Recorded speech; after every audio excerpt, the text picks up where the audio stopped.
Paddy was summoned to court to appear as a witness in a lawsuit. The prosecutor opened his questioning with, "Where were you the night of August 24th?" "Objection," said the defense attorney. "Irrelevant." "I don't mind answering the question."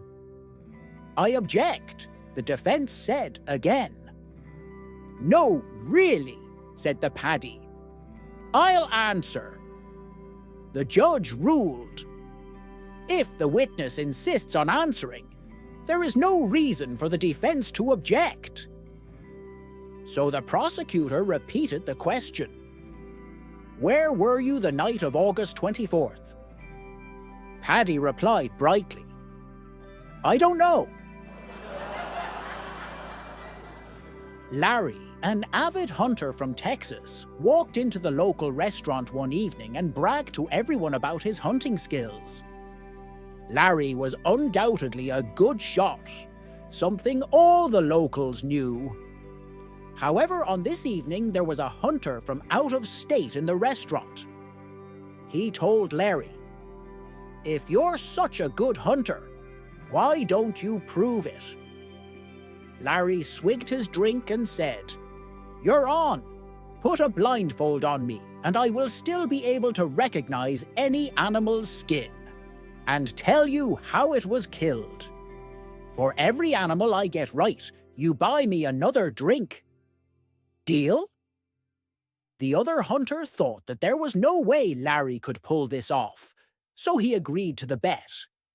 A small crowd was gathering around them, all excited to see how this would turn out. The waiter put a blindfold on Larry and made sure that it was secure. And then they walked him over to his first animal skin. After feeling it for a few moments, he announced, "Bear, shot with a 308 rifle." Restaurant patrons gasped. He was right. He was handed a glass of drink, which he downed straight away. They brought him another skin, one that someone had in their car trunk. He took a bit longer this time, and then said, "Elk, shot with a 7mm mag rifle."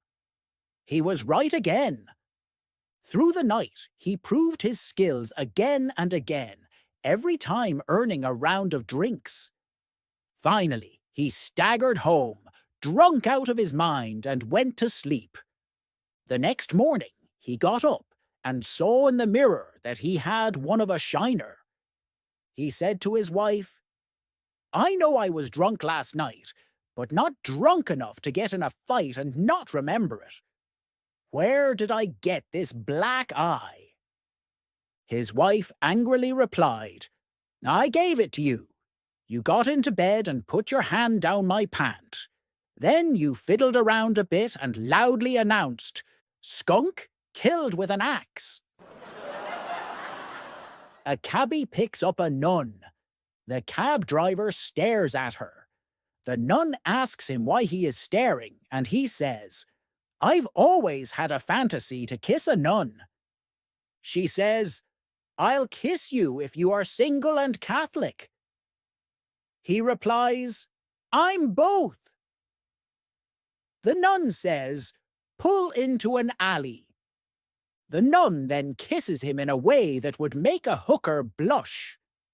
Back in the cab, though, the driver starts crying. "I'm so sorry," he says. "I lied. I am married." The nun says, "That's okay. My name is Kevin, and I am going to a Halloween party." A husband and his wife were always fighting each other. When they had a confrontation, screaming and yelling could be heard deep into the night. The woman would shout, "When I die, I will dig my way up, out of the grave, and come back and haunt you for the rest of your life." Neighbors feared her, and the woman liked the fact that she was feared. To everyone's relief, she died of a heart attack when she was 58. Her husband had a closed casket at the wake. After the burial, he went straight to the local club and began to party, as if there was no tomorrow. His neighbours, concerned for his safety, asked, "Aren't you afraid that she may indeed be able to dig her way up and out of the grave and come back to haunt you for the rest of your life?" The husband put down his drink and said, "Let her dig. I had her buried upside down." A lady goes to her parish priest one day and tells him, "Father, I have a problem. I have 2 female parrots, but they only know how to say one thing." "What do they say?" the priest inquired. "They say, 'Hi, we're Do you want to have some fun?'" The woman said embarrassingly. "That's obscene," the priest exclaimed. "I can see why you are embarrassed." He thought a minute and then said, "You know, I may have a solution to this problem. I have 2 male parrots whom I have taught to pray and read the Bible. Bring your 2 parrots over to my house, and we will put them in the cage with Francis and Job. I'm sure your parrots will stop saying that phrase in no time." "Thank you," the lady responded. "This may very well be the solution." The next day she brought her female parrots to the priest's house. As he ushered her in, she saw his 2 male parrots were inside their cage, holding their rosary beads and praying. Impressed, she walked over and placed her parrots in with them. After just a couple of seconds, the female parrots exclaimed out in unison, "Hi, we're Do you want to have some fun?" There was a stunned silence. Finally, one male parrot looked over at the other male parrot and said, "Put the beads away, Francis. Our prayers have been answered." Little boy, "Father, I heard you once say that we all came from dust." Parish priest, "That's right, I did say that." Little boy, "And Father, I heard you say that when we die, we go back to dust." Parish priest, "That's right, I did say that. I am glad you were listening so very well." Little boy, "Well, Father, I think you should come to my place and look under my bed, because someone is either coming or going." A police officer stopped a young man for speeding. He stepped out of his patrol car, adjusted his sunglasses, and swaggered up to the young man's window. "What you driving so fast for, boy? You going too far? Let me see your license, boy." The young man handed over his license. Then the officer noticed that the back seat of the car was full of large knives. The officer said, "Tell me, boy, why you got them knives on that there back seat?" The young man replied, "Well, sir, I'm a juggler." The officer spat some tobacco juice, and then he said, "A juggler? Well, you don't say. Boy, put your hands on the trunk of your car. You go into jail." The young man pleaded with the officer not to take him to jail. He offered to prove to the officer that he was a juggler by way of demonstration. He said, "You can even hold me at gunpoint while I juggle for you." The officer reluctantly allowed him to prove his point while he held him at gunpoint. 2 miles down the road at Joe's Tavern, Billy Bubb was drinking it up with Jerry Lee Jones. Billy Bubb soon left and got into his old rusty pickup truck. He proceeded down the road, trying his best to stay on the right side. All of a sudden, Billy Bubb spotted the most unbelievable sight of his life. He drove to the nearest phone booth and dialed the number for Joe's Tavern and asked for his buddy, Jerry Lee. When Jerry Lee got on the phone, Billy Bubb said, "Whatever you do when you leave that tavern, don't go north on Route 109. The state police are giving a sobriety test that nobody can pass." 7. A local law enforcement officer stops a car for travelling faster than the posted speed limit. Since he's in a good mood that day, he decides to give the poor fellow a break and write him out a warning instead of a ticket. So, he asks the man his name. "Fred," he replies. "Fred what?" the officer asks. "Just Fred," the man responds. When the officer presses him for a last name, the man tells him that he used to have a last name but lost it. The officer thinks he has a nutcase on his hands, but plays along with it. "Tell me, Fred, how did you lose your last name?" The man replies, "It's a long story, so stay with me. I was born Fred Dingaling." "I know, funny last name. The kids used to tease me all the time, so I stayed to myself. I studied hard and got good grades. When I got older, I realized that I wanted to be a doctor. I went through college, medical school, internship, residency, finally got my degree. So I was Fred Dingaling, MD. After a while, I got bored being a doctor, so I decided to go back to school. Dentistry was my dream. Got all the way through school, got my degree, so I was now Fred Dingaling, MD-DDS. I got bored doing dentistry, so I started fooling around with my assistant. She gave me VD. So, I was Fred Dingaling, MD-DDS with VD. Well, the ADA found out about the VD, so they took away my DDS, so I was Fred Dingaling MD with VD. Then the AMA found out about the ADA taking away my DDS because of the VD, so they took away my MD, leaving me as Fred Dingaling with VD. Then the VD took away my Dingaling, so now I'm just Fred. 8. A very wealthy lawyer retreated for several weeks each year to his summer home in the backwoods of Maine. Every summer, he would invite one friend or another to stay with him there for a week or two. One summer, he invited a Czechoslovakian friend to visit him. The friend, happy to get anything free from a lawyer, eagerly agreed. When the time came, they had a wonderful time, getting up early every morning and enjoying the great outdoors. One morning, as the lawyer and his Czechoslovakian friend were picking raspberries and blueberries for their breakfast, they were approached by two huge bears, a male and a female.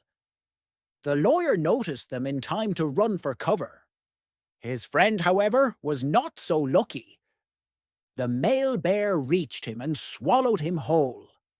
Seeing this, the lawyer ran back to his Mercedes and raced to the nearest town to get the local sheriff. The sheriff grabbed his high-powered rifle and raced back to the berry area with the lawyer.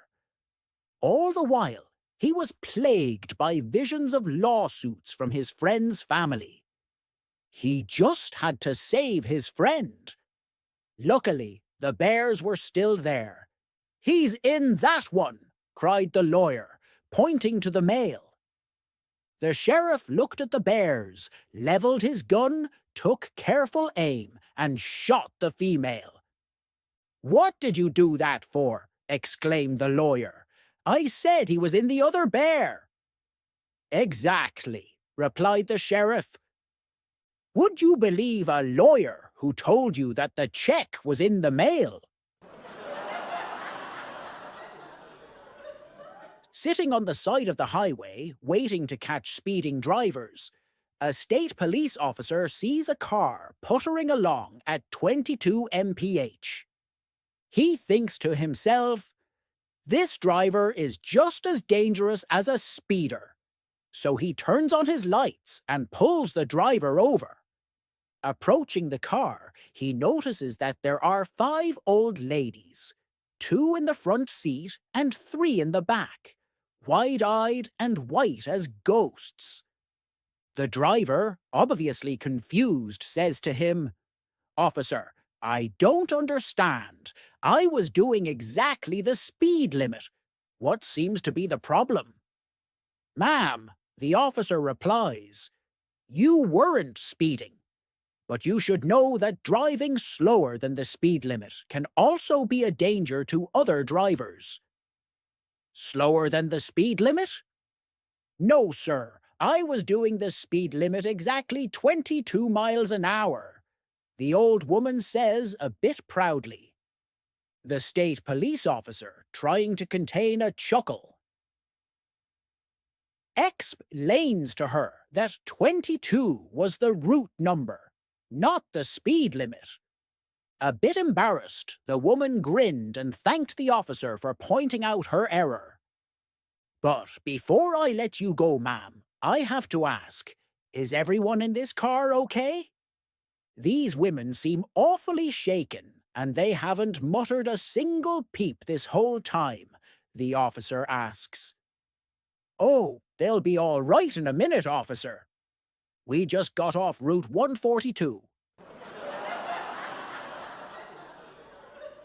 The Americans and the Japanese decided to engage in a boat race. Both teams practiced hard and long to reach their peak performance levels. On the big day, they felt ready. The Japanese won by a mile. The American team was discouraged by the loss. Morale sagged. Corporate management decided that the reason for the crushing defeat had to be found. So a consulting firm was hired to investigate the problem and recommend corrective action. The Japanese team had 6 people rowing and 1 person steering and rowing. The American team had 2 people rowing and 5 people steering.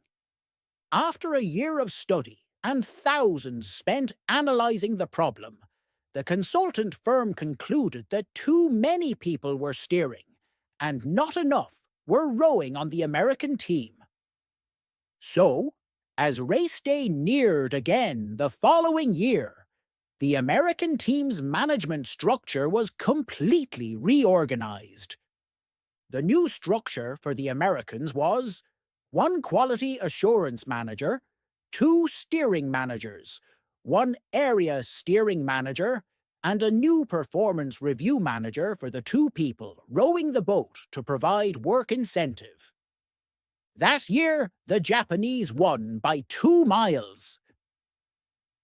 Humiliated, the American corporation laid off the rowers for poor performance and gave the managers a bonus for discovering the problem.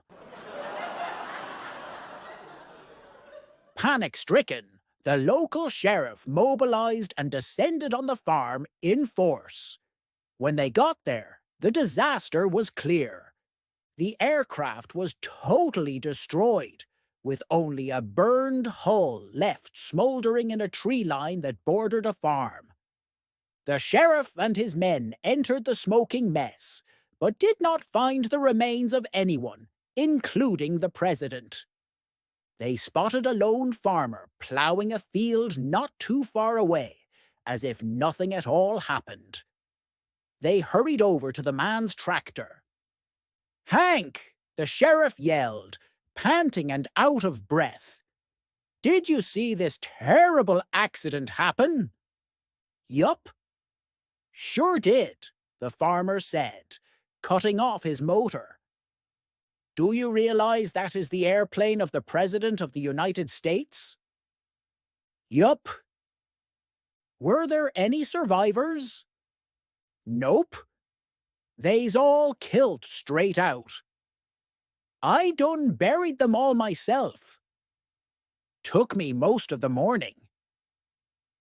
"Oh my God, President Trump is dead." "Well," the farmer grumbled, restarting his tractor. He kept saying he wasn't. You know what a liar he is. 12. A white scientist is studying an African tribe. One day, the tribe leader's wife has a white son. The tribe leader approaches the scientist soon after. Well, we both know what happened here. No one else could have done it. You slept with my wife. I have to kill you, the tribe leader says. The scientist's brow furrows as he is deep in thought. No, no, sir. There's been a terrible misunderstanding, the scientist exclaims. Look out at the pasture. He points his index finger to the fields where a flock of sheep are grazing. Yes, what is the matter? It's just sheep, the tribe leader asks. Do you see that sheep? It's black, while the rest of the sheep are white. The same can be said about your son. It simply happens sometimes in nature. The tribe leader grasps the scientist's shoulders and stares him down intensely. I won't say anything about my son if you don't say anything about that sheep.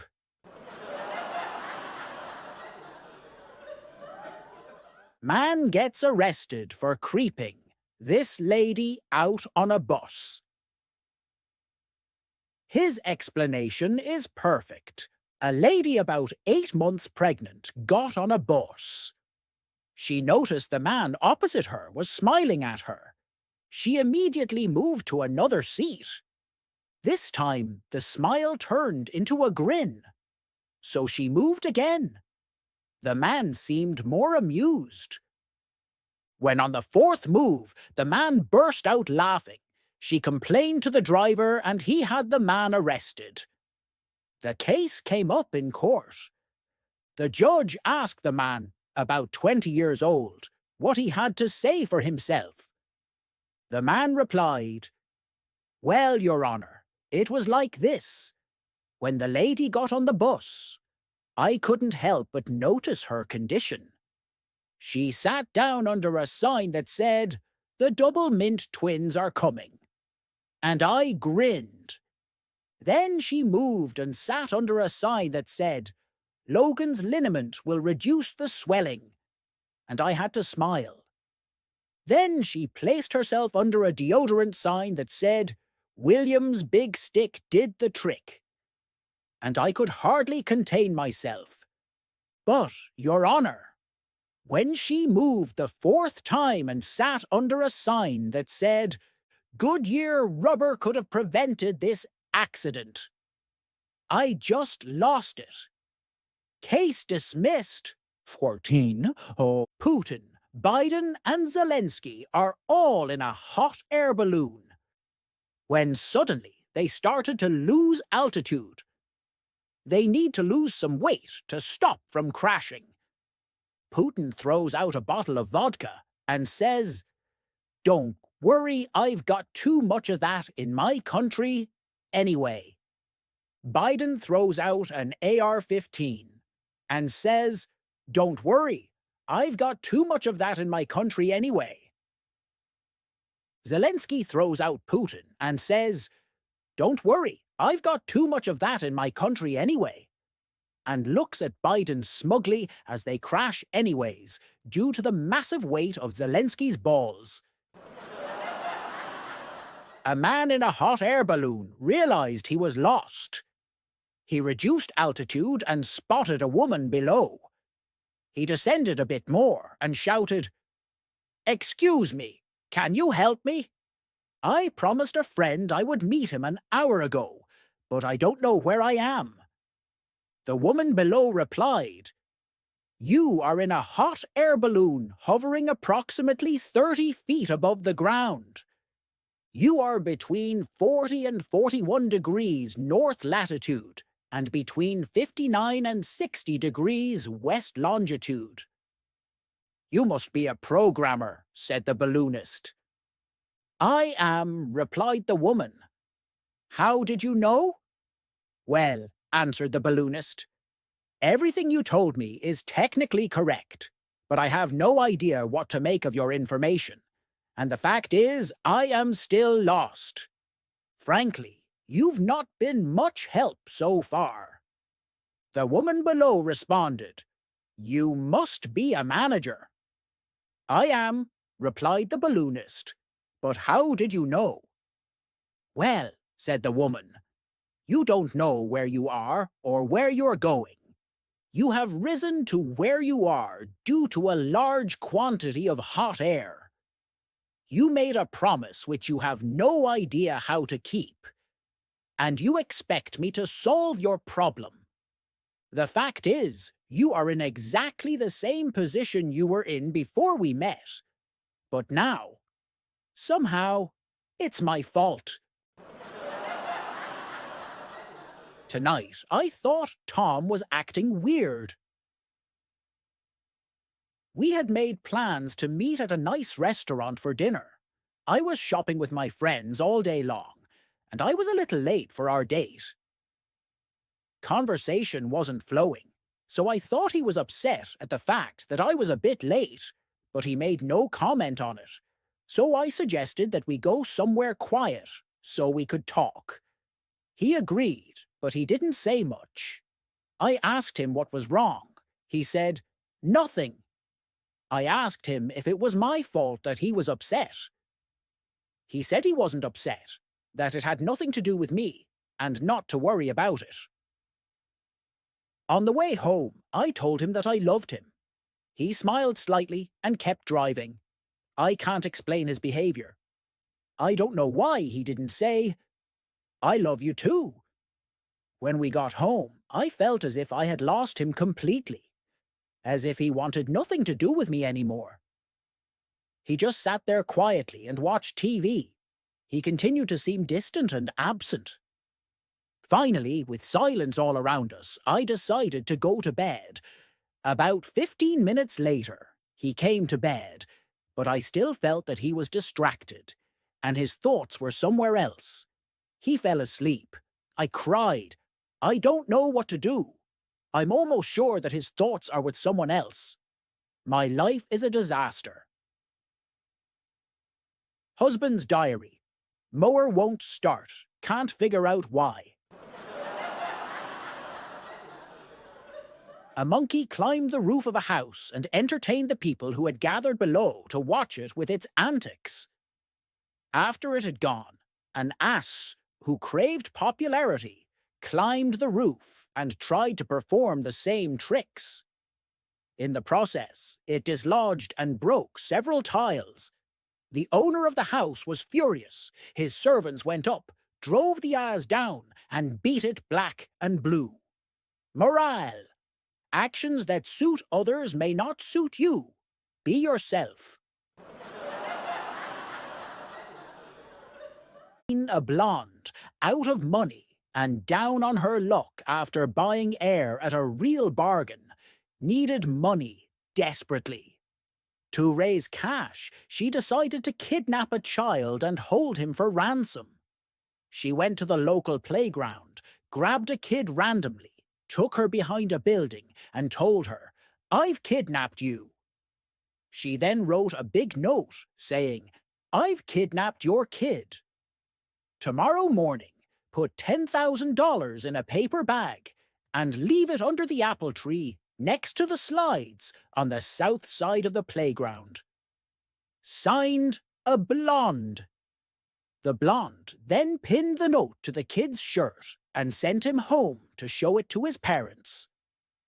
The next morning, the blonde checked, and sure enough, a paper bag was sitting beneath the apple tree. The blonde looked in the bag and found the $10,000 with a note that said, "How could you do this to a fellow blonde?